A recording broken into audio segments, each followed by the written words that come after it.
I have an enormous collection of Civil War newspapers, both Union and Confederate. This is an example I brought along of, again, a little broadside extra. And this happens to be dealing with the Battle of Bull Run in 1861.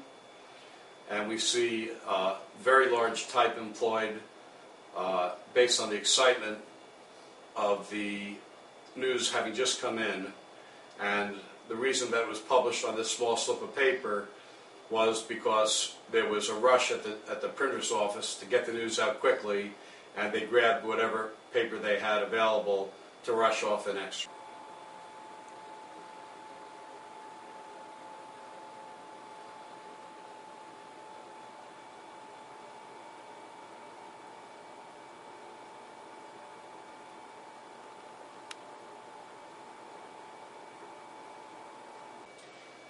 Underground newspapers are a particularly interesting genre. They started in the early 60s, and this one is from 1970. It's an extra published by the Students for a Democratic Society, and it shows campuses erupting both on the West Coast at Berkeley as well as on the East Coast at NYU in response to the protests of the war in Vietnam.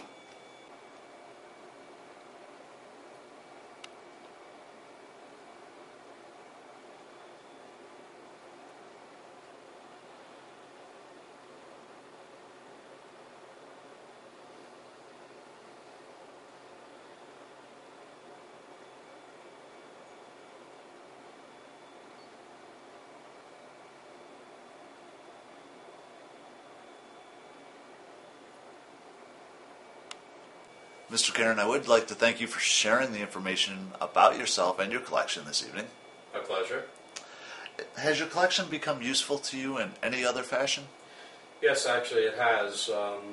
It's given me a lot of pleasure in finding the material, reading it, collecting it, categorizing it, but I've taken it, to other levels. I'm kind of proud of that. I've done about 12 books using the newspapers. Most of them were done with Castle Books publishers out of New York. Sold about 250,000 copies of those. Titles like the Extra Series, Extra Titanic, Extra Baseball Extra, Civil War Extra, New York Extra, some of the titles.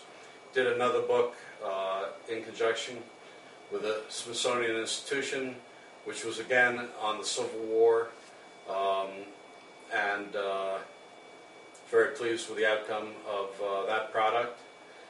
And I am currently CEO of a company called Retrographics Publishing, which is based in northern New Jersey. We're licensees of the New York Times. We have a large presence on their website. And we do a lot of reprint products using both original New York Times as well as other originals from the archive.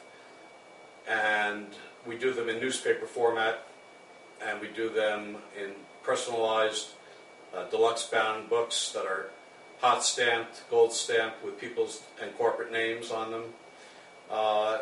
Some of the reprint compilations that are most successful are the ones relating to sports. So we have most of the professional baseball teams, football teams, college football teams, basketball. We've done NASCAR, golf, Super Bowl. Lately, we're working on a number of products with the creators of the original Woodstock concert to celebrate the 40th anniversary. So I'm very proud to have shared these things with thousands of people throughout the country, indeed throughout the world. We're also, a touching example of that is the fact that at the Holocaust Memorial Museum in D.C., one of their best-selling products is one of our reprints, which is a remembrance reprint compilation on the Holocaust. So it's been educational experience, an entertaining experience, and something that I've taken as a hobby, as a youngster, and carried through to various ventures from there.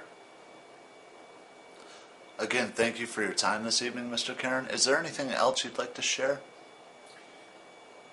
No, I appreciate your questions, and I hope that people watching this are inspired to find out more about the hobby, about the originals and what they can teach us in history. And it's an unusual field, but it's one that I think is very important.